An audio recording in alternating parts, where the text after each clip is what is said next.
Beterbiev got the 10th round stoppage. Shout out to Beterbiev, man.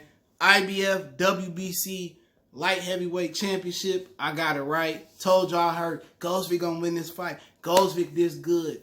Tape don't lie. Let's talk about it. We back. Goodfellas Sports TV. Make sure you hit that subscribe button, bell icon button. Share the video, man.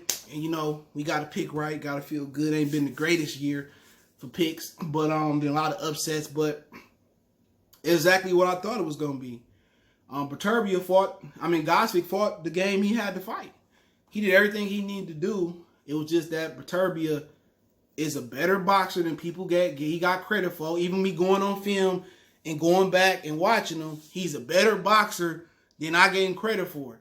If Beterbiev was a David Lemieux type, Curtis Stevenson type, where he couldn't box from the outside, he was a shorter fighter, and he had no outside game, and he only could win on the inside, he might end up beating Gvozdyk in the 12th round and coming back from behind.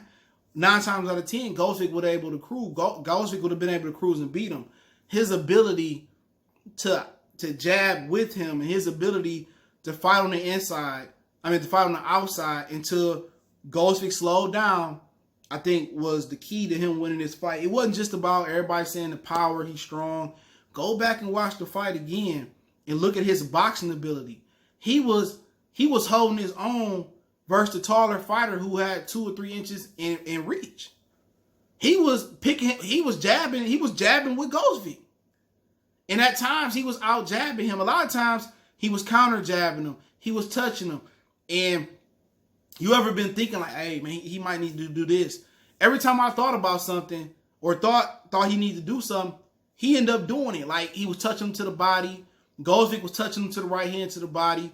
Then Beterbiev would touch him back to the right hand to the body.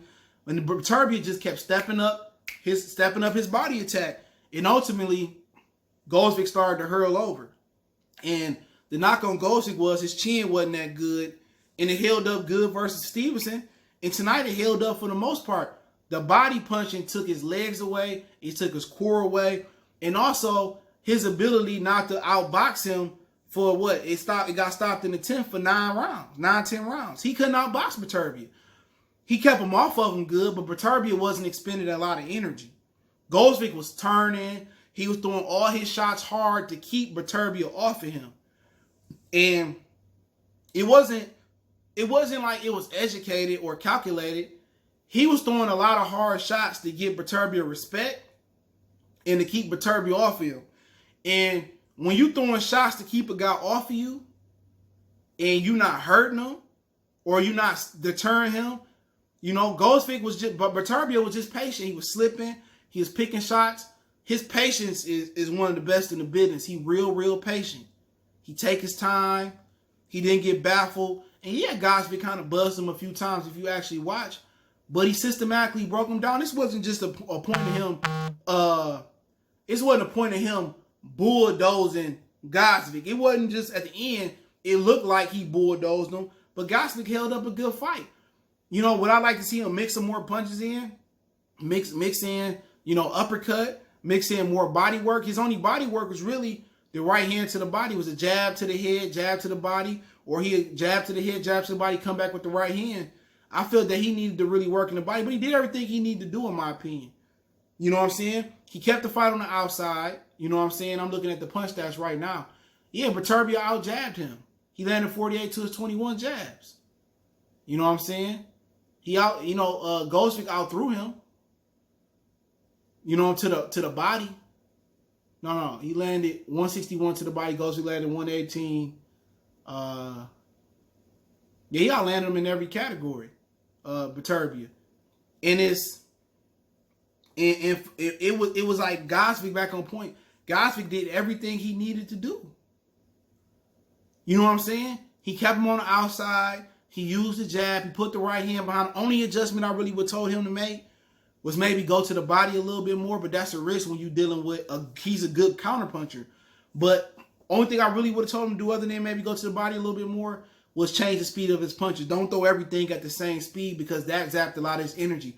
All that excessive moving and pivoting, sometimes you gotta hold your ground and sit there with him. You know what I'm saying? But He did a lot of moving that zapped his energy early.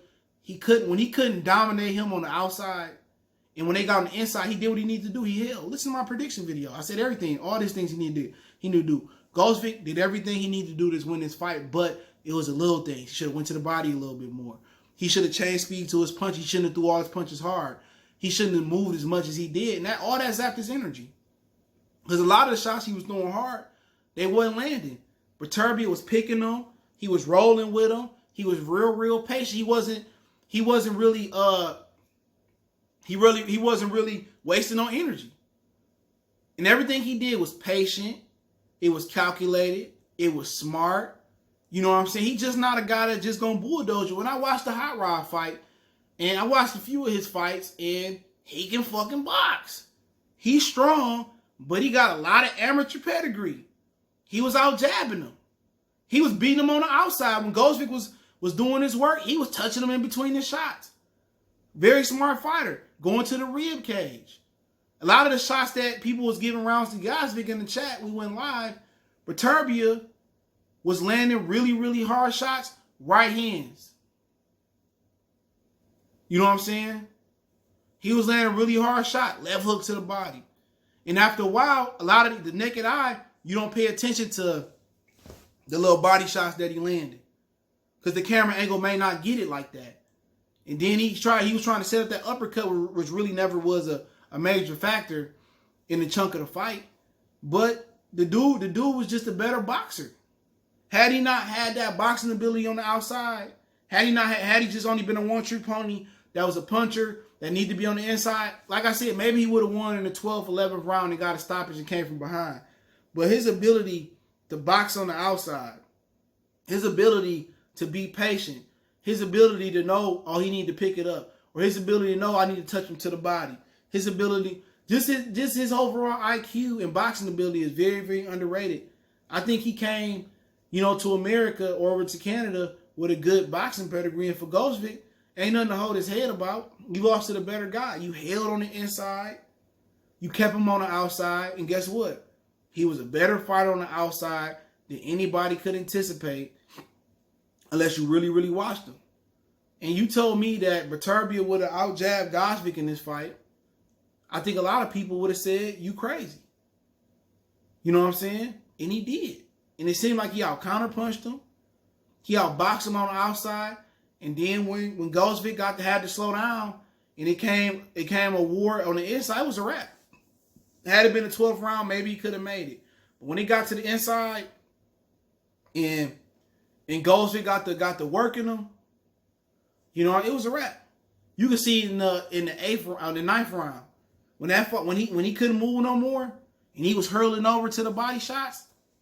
It was nothing else he was gonna do. They was on borrowed time. He only can help to hit Beterbiev was something he didn't like. But I said it when I seen the Hot Rod fight and Beterbiev beat the Hot Rod fight, and there was another PBC fight on that night, so a lot of people didn't see it. And most people left out the arena when Gabriel Flores fought. It was in Stockton, and they left out after he fought.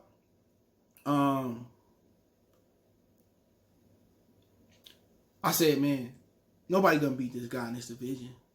Nobody. You know what I'm saying? I was just looking at the ability to box, and he got dropped by Callum Johnson. I think that was a lot to do with Rust and not being in the rotation, not fighting a regular schedule. He knocked that Rust off, and people saying this was a 50-50 fight. I disagree with it. I said I heavily favor Beterbiev. I never was sold on Gvozdyk. I felt that he got Stevenson at the right time, and I just seen Beterbiev just dominating everybody. And I just continue that to happen. If Kovalev win, he dominate him. If Canelo won it, he'd dominate him. Beaver won it, he'd dominate him. This dude is the best light heavyweight in the world. And it took for me to go back and watch his film in that Hot Rod fight. There's no better light heavyweight in the world. There's nobody that's going to move up and beat him neither. Benavidez, Billy Joe, Callum Smith, not right now. But the thing about it for these guys is he's an older fighter. You know what I'm saying? So his reign won't be too long. But ain't nobody beating this guy right now. Not a Marcus Brown, Yard. Maybe Buatsi is a guy with a lot of more experience this season, is a guy who got the skills to beat him. Maybe Yard come back and got the skills to beat him. He got the skill set to beat him. But the only guy I think of that can come back and beat him is Andre Ward. You know what I'm saying? But right now, too strong, too talented, and right now he in his prime. And Gvozdyk found out tonight. I felt that people overrated him, but congratulations to Beterbiev. He got a huge fan in me. I was a believer after the Hot Rod fight. Corey Lee was telling me, gotta give Corey Lee credit. You gotta give credit where credit is due. Y'all go check out Corey Lee Boxing. He was calling it from the beginning. Don't forget we on Facebook, Instagram, Twitter. Reach out to the email if you got business questions, inquiries, sponsorship, video requests. Keep sharing the videos. I appreciate the love, support, man. Much love and blessings. And let me know what you guys think. You want to make a donation, link description. Best way to donate is share the videos. Shout out to everybody that donated, man, as well. One time for one time. We gone.